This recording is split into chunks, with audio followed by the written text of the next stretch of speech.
falar então sobre o presente e o futuro, né? Eu tô com a pretensão de hoje começar a falar de onde estamos de onde começamos no passado e vou falar no finalzinho de futuro. Isso me foi permitido, principalmente porque, como dizia Isaac Newton, a gente subiu nos ombros de gigantes. Então, quem assistiu a palestra do Michael e depois a do Saran, vai ficar muito mais fácil, porque eu vou conseguir utilizar as informações que eles já passaram para comentar um pouco sobre o que eu vou falar agora, né? E começa com a história de que ninguém sabe que eu sou um cachorrinho, né?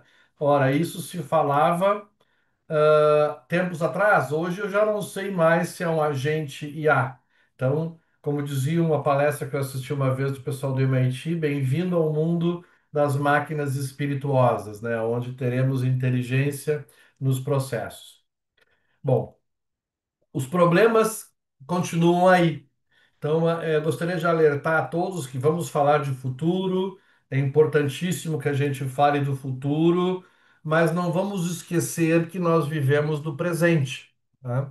E no presente nós tivemos ataques bem recentes de roubo de credenciais, roubo de identidades, venda de identidades, que teriam tratadas basicamente à moda antiga, ou seja, cuidando de acesso e controle. Mas se não bastasse nós termos os problemas antigos que continuam aí, que você só vai conseguir tratar quando tiver um processo eficiente e eficaz de gestão de acesso à identidade, estão surgindo os novos. Como, por exemplo, nesse caso, e não é o primeiro, não será o último, eu espero que não seja com nenhum de vocês, ou não aconteça com nenhum de vocês. Né? O nosso trabalho aqui, meu, do Michael, do Saran, dos demais palestrantes e da eTrust como um todo, é trazer informação para evitar que essa situação aconteça. E, basicamente, se formos analisar, nós vamos chegar à conclusão que faltou autenticação, faltou guardrail, faltou planejamento, faltou um monte de coisa que o Michael falou, o Saran falou, e eu vou algumas repetir e outras trazer novidade. Ou seja, um agente apagou um banco de dados, o que mais ele poderá fazer, o que os outros ataques poderão fazer, né? Não é um bug, é uma feature, tá? A alucinação, principalmente dos modelos LLM, é uma parte do modelo. Isso não será resolvido nem com prompts, tá? Então teremos que conviver com isso. E aí começa um pouco do que é o nosso contexto, né? A identidade digital está expandindo, já foi falado, né? Temos isso espalhado para tudo quanto é lado.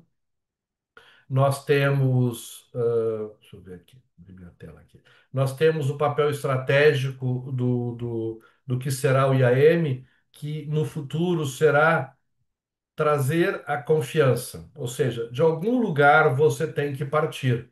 Em algum lugar devem estar corretamente registrados os direitos de acesso. Isso hoje, claro, já é no IAM, mas ele vai estar expandindo agora para as não humanas e diante do crescimento exponencial, é necessário que realmente as empresas comecem a repensar isso, né? O que temos hoje já resolve, estamos todos muito ocupados, né?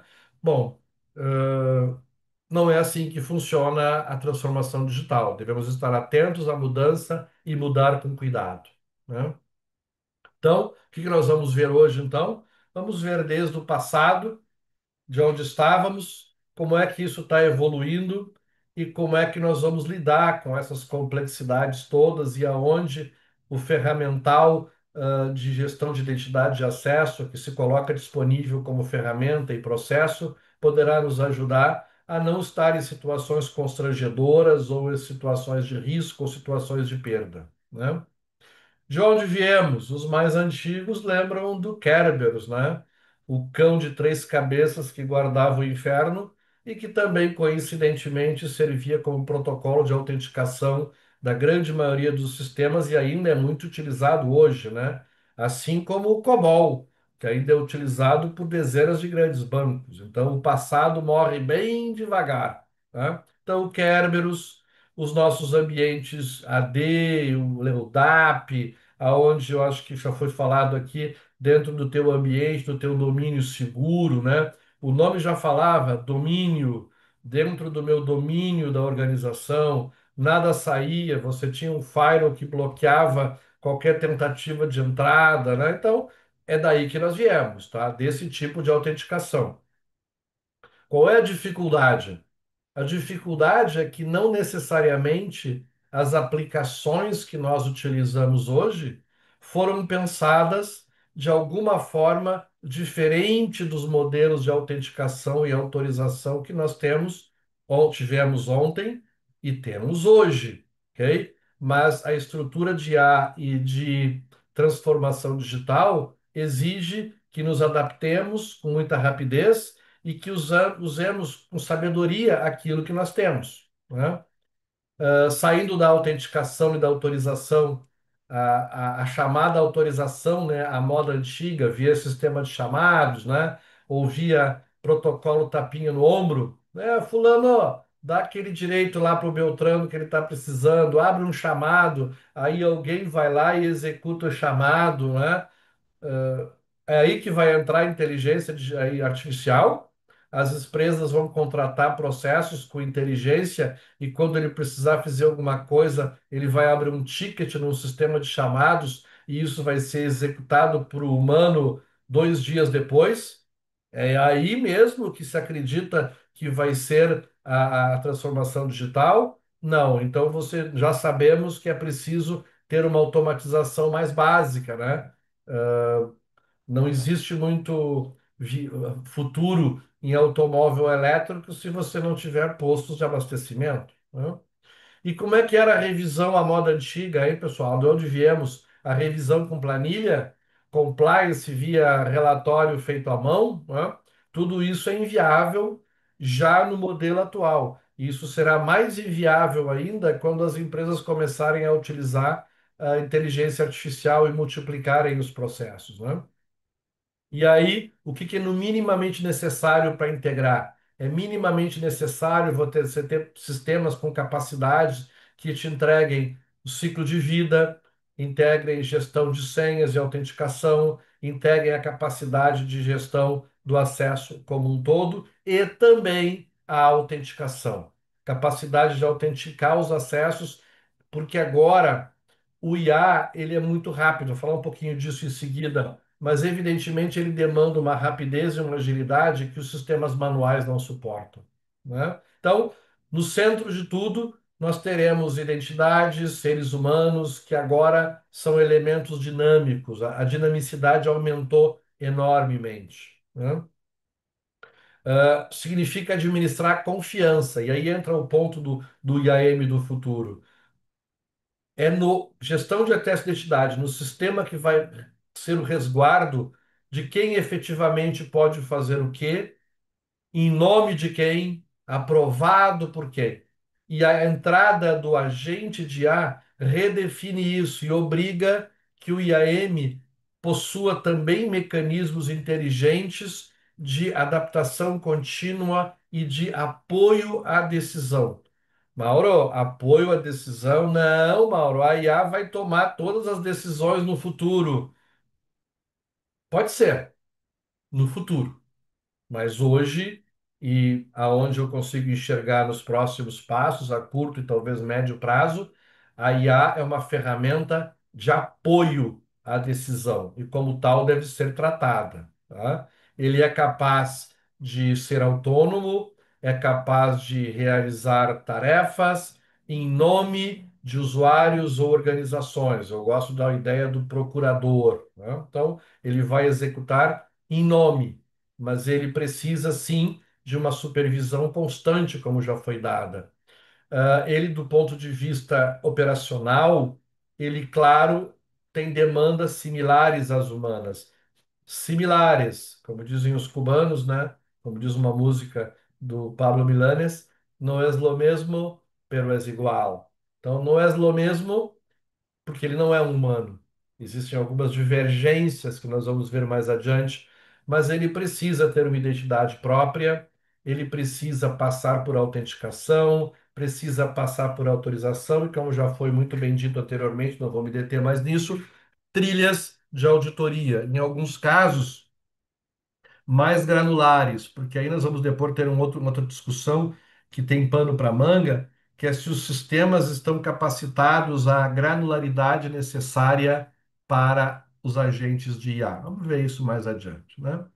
Mas ele precisa, não humana, identity, ou identidade não humana, ele precisa, como já vimos, de necessidades, de demandas, possui demandas equivalentes. Então, ele precisa, perdão, de um escopo bem definido, você deveria planejar o que ele vai fazer. Eu gosto do termo procuradores, porque ele vai executar algo em teu nome e dá aquela dimensão de cuidado necessário, ou seja, e até dos dificuldades. Você vai dar uma procuração para alguém e ela será aquela procuração abrangente de plenos poderes? Quantas pessoas você conhece que você confiaria entregar uma procuração de plenos poderes irrevogável?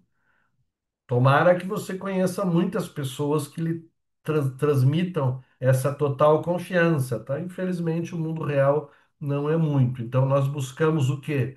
Procuradores com detalhes específicos, né? Então, só que é preciso combinar com os russos. Então, não basta apenas o sistema de gestão de identidade ter essa capacidade, mas as aplicações também terão obrigatoriamente de possuir a capacidade de liberar acesso de forma mais granular, tempestiva e temporal. Então, já deu para ver que no início da apresentação tem muito pano para manga, né?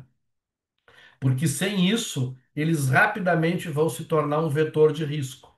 Tudo é muita coisa, tudo é muito, nunca é muito tempo, todos é muita gente. Então, você liberar para um agente de IA uma capacidade de poder, muitas vezes igual à do seu procurador humano, por um tempo indefinido, segundo algumas pessoas, é mais ou menos como entregar pistolas para um bando de chimpanzés.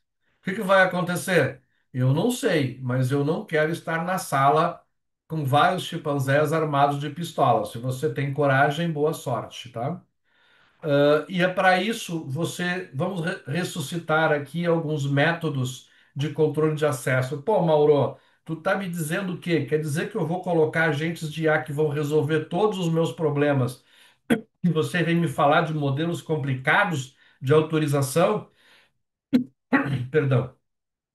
Infelizmente eu sou esse mensageiro, tá?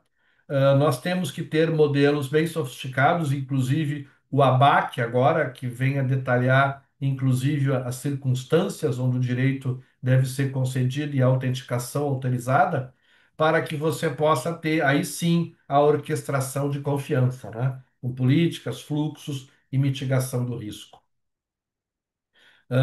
Começamos então, vamos falar um pouquinho de autenticação e depois eu vou falar de autorização. Começando com a autenticação, partindo lá do Kerberos, que era um mundo tranquilo e razoavelmente seguro.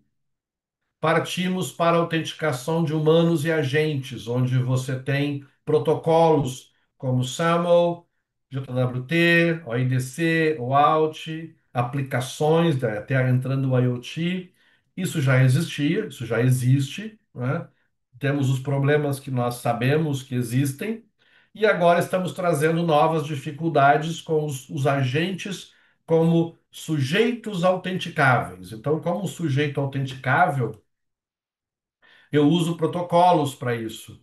O mais comum deles, mais padrão, são o AIDC, onde você tem um IDP, que é um autenticador, né, que responde pela autenticação, e ele permite que a aplicação, ou o agente, ou o humano, obtenha um token, que é baseado normalmente em uma assinatura de certificado, que é a sua chave para abrir as portas, né, para acessar as aplicações. Em alguns casos também se utiliza o JWT, que permite também garantias de autenticação bastante seguras e muito fácil de integrar em aplicações. E esse mundo resolve todos os problemas, né, pessoal? Você vai ter autenticação que permite que um agente ou um programa autentique no IDP e aí está tudo resolvido. Infelizmente, não, pessoal. Nós temos um problema grave aqui, que é uma dificuldade grave, que aumenta quando você tem um agente que, para quem não sabe, basicamente é um programa de computador, né? O agente A ainda é um programa de computador. E se ele é um programa de computador, ele precisa guardar informações das suas credenciais em algum lugar. Então, ele guardará, por exemplo, uma chave, um número grande, que é usado como key, em algum arquivo, e isso poderá ser uma porta de entrada para um ataque, né? Então, para a autenticação de humanos e agentes mais avançados, nós temos hoje soluções. Eu não vou conseguir entrar no detalhe de cada uma delas, mas eu gostaria de, pelo menos, passar um conceito. A gente pode conversar mais tarde, em outro momento. Mas, por exemplo, a AWS e Google, para ficar os mais famosos, eles possuem ferramentas aonde você instala a sua aplicação. Essa aplicação, ela é, digamos assim, registrada no ambiente, e quando ela precisa de uma chave ou um token para acessar outra aplicação, ela faz uma chamada em um socket ou via uma API interna, obtém esse token e faz o acesso. Esse token pode ser trocado por um outro, ou out, ou de alguma forma assim, né? Mas isso está restrito nos ambientes AWS e Google. Como é que existe, como é que a gente sobrevive fora desses ambientes sem expor a sua chave? Então, não tenho tempo, claro, para falar de tudo, mas vou falar um pouquinho do SPIF, que permite você, digamos assim, rodar um servidor e rodar um agente, e esses dois conversam, permite que você registre a tua aplicação que esteja rodando no teu ambiente Kubernetes ou mesmo no teu servidor, por exemplo, um servidor Unix rodando aplicações. Você registra a tua aplicação no server, indicando qual é o user ID que vai rodar essa aplicação, qual é o local dela, qual é o URL, enfim, um conjunto de informações que vai permitir que o agente rodando junto com a tua aplicação envie informações confiáveis ao server para dizer que aquela aplicação é aquela aplicação registrada pelo administrador. E com isso, a tua aplicação vai poder solicitar um token ao server. Esse server vai autenticar em algum IDP, como por exemplo o Single Sign-On da Etrust, né, e outros Single Sign-On por aí. E você vai ter chaves temporárias rotacionadas, garantindo que a tua aplicação que roda lá no servidor não terá escrita em um arquivo uma chave que pode ser usada como senha. Então, alguém mais purista diria: pô, Mauro, mas aqui você tem que registrar a aplicação como administrador, é um user ID. Sim, mas existe uma diferença abismal, né? Um abismo de diferença entre você ter uma chave escrita em um arquivo, que alguém pode simplesmente ler o arquivo e ter acesso à chave, a uma pessoa ser administrador de um sistema que consiga registrar, instalar uma aplicação e criar usuários, user ID, etc. Então, é uma diferença enorme que garante um bom nível de segurança para a autenticação dos agentes. Onde vê que a coisa não é tão simples, né? Não é paralimpim-pim, vou criar agentes e eles vão começar a se interagir de um jeito seguro. Então, isso é a autenticação. E a autorização? Bom, a autorização já começa exigindo, por exemplo, regras granulares, né? Origem, confidencialidade, risco, a associação ao responsável ou procurador humano, são papéis diferentes, mas estão todos englobados, né, no estudo que você vai ter que ter. Revisão periódica, bom, já foi falado, então não vou voltar muito nisso. Rastreabilidade, que evidentemente é importantíssimo. Vou ter que entrar aqui, eu acho que os meus antecessores não falaram, mas são aqui os modelos de autorização que você precisa ter em mente de que tipo de modelo você vai usar com a sua agente, ou mais de um. Então, o próprio agente pode seguir o modelo role-based, que com base em funções ou dados disponíveis sobre aquele elemento, esse elemento receberá direitos. Num ser humano, é cargo, função, departamento. Para um agente de A, você pode usar as suas características, né? Afinal, um agente de A é pessoa também, né? Ou quase, né? Muito próximo, né? Quais as diferenças, né? Bom, mandatory. é quando você cria níveis de confidencialidade e atribui isso ao ser humano, ao agente, ao recurso que deverá ser acessado. Então, você tem a capacidade de ter uma ferramenta, um impositor, normalmente é chamado de IDP, que vai garantir que vai ser dado o direito apenas após a devida autenticação e autorização. Então, um agente que tem nível de acesso uso interno não poderá ter acesso a um recurso confidencial em função do modelo de acesso mandatório. Então, você tem que possuir, se você buscá-lo, um IAM que suporte isso, né? O nosso velho discrecionário, esse é o mais comum, né? Todos sabem o que é discrecionário, mesmo não sabendo. Discrecionário é quando o Mauro, de forma discrecionária, que no português quer dizer decidida ou decisão unívoca, né? Decide autorizar que alguém tenha determinado poder ou direito que eu possuo. Então, eu tenho o poder para autorizar uma entrada em uma sala e eu, de forma discrecionária, concedo esse perfil de direitos a essa pessoa. Então, role-based, mandatory, discrecionário, né? E por fim, o abaque, que é uma que vem de alguma forma também não é novo, mas no momento que você começa a falar de agentes de IA e não de seres humanos, começa a ficar mais importante no momento que você vai pedir uma autorização ou vai conceder um determinado acesso naquele momento, que sejam fornecidas informações contextuais. Hora, local, tipo de dispositivo, em alguns casos, qual é o motivo do acesso, porque, voltando, né, a alucinação é parte do modelo. Então, é preciso que você tenha mecanismos para filtrar as ações da IA. O nome é guardrail, o nome são outros, mas nós de segurança recomendamos que os controles fiquem fora do próprio controle, ou seja, o controle não pode ficar junto com os dados.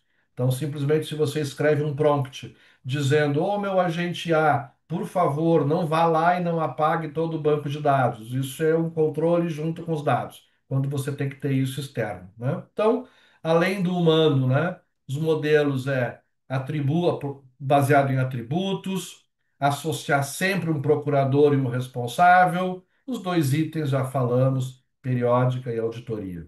E o que mais, pessoal? O que mais eu teria para falar nesses meus últimos minutos?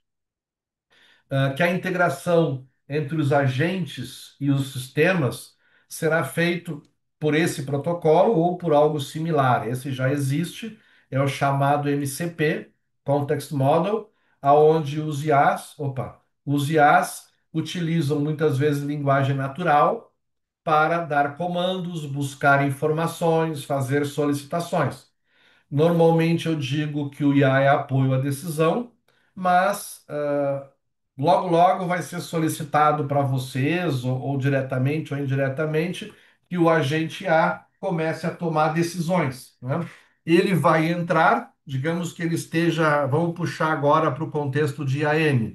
Então você tem um agente A que começa a dar ordens. As ordens dele serão dadas via MCP, que é o protocolo que vai integrar com as determinadas aplicações e com os agentes. Então, o agente manda a solicitação em tempo real, o MCP processa, normalmente utilizando algum tipo de API interna no IAM, e retorna também em linguagem natural para o agente. Muito bacana. E aí você deu direitos para um determinado agente tomar decisões, como, por exemplo, revogue os acessos, ou concede aquele perfil de acesso poderoso lá para o Zezinho. Como é que você garante que ele não vai estar delirando? Bom, uma das formas de fazer isso é tratar plausibilidade, que é um dos pontos que eu entendo que vai evoluir bastante no futuro como um guardrail externo.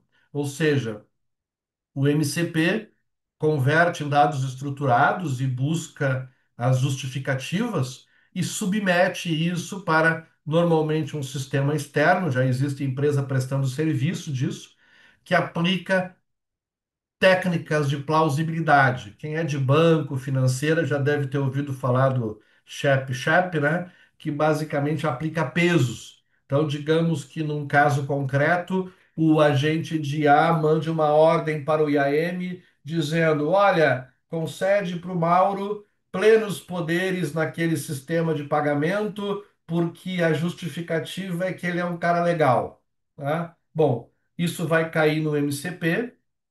O MCP vai provavelmente, digamos que nesse contexto, passa para o elemento externo, que vai aplicar plausibilidade. Vai aplicar lá os pesos, usando o método SHAP, por exemplo, e vai chegar à conclusão que não, não. O Mauro ser um cara legal não parece ser uma justificativa padrão aceitável e plausível para você dar plenos poderes para ele. E aí vai gerar o quê? Uma human review. Então, o humano vai olhar e vai dizer: eu concordo, só ser um cara legal, não. Ele deveria, aí já entraria o chefe, né? Ele deveria ser alguém que tem um cargo, uma função, um contrato, determinada renda, enfim, essa pessoa com as justificativas adequadas passaria pelo teste de plausibilidade, que faz de alguma forma aqui, não quero entrar em termo muito técnico, mas faria uma regressão, né? Ele pegaria a decisão, que no caso é a ordem do IAM, do IAM, do IA, para o IAM, aplicaria a regressão e verificaria se a ordem e as justificativas são plausíveis e atendem o bom senso e as regras que a empresa possui. Atendendo, aprova. Não atendendo, human review, ou nos casos mais absurdos, auto-deny, mantendo um log disso. Dessa forma, você mitiga um dos dificuldades que você tem no uso corporativo da LLM, que é a não previsibilidade. Se você fizer três perguntas para um LLM, vai ter quatro respostas diferentes. Tá? Por quê? Porque a variabilidade é um dos parâmetros do sistema, porque eu não vou entrar no detalhe, porque eles são estatísticos, né? Então você tem que moldar o bicho, né? Acompanhar e usar a tecnologia tendo controles adequados. No nosso caso, nós vamos suportar isso com autenticação, com autorização, né? A conclusão seria essa, né? Já fechando, que meus minutinhos estão acabando, mas ter autonomia vai precisar controle, tá? A confiança diferencial. O IAM é o que oferece confiança, como já vimos por aqui, é o IAM que é o bastião da autenticação e da autorização, né? Isso é o que vai permitir que tenhamos a responsabilidade compartilhada, onde a IA poderá hoje apoiar a decisão e, quem sabe, no futuro, com os devidos controles e balizadores, também tomar decisões, né? E por fim, né, pessoal, a segurança no futuro não é sobre quem você é, né? Mas também sobre o que uma determinada IA estará falando no seu nome, né? Se você assinou muitas procurações por aí dando plenos poderes, que bom que você é uma pessoa que tem muita gente de confiança, né? Mas o IA hoje ainda precisa alguns controles, ou seja, eu diria como está no dólar americano: In God we trust, any others we monitor. Tá bom? Então, pessoal, agradeço muito.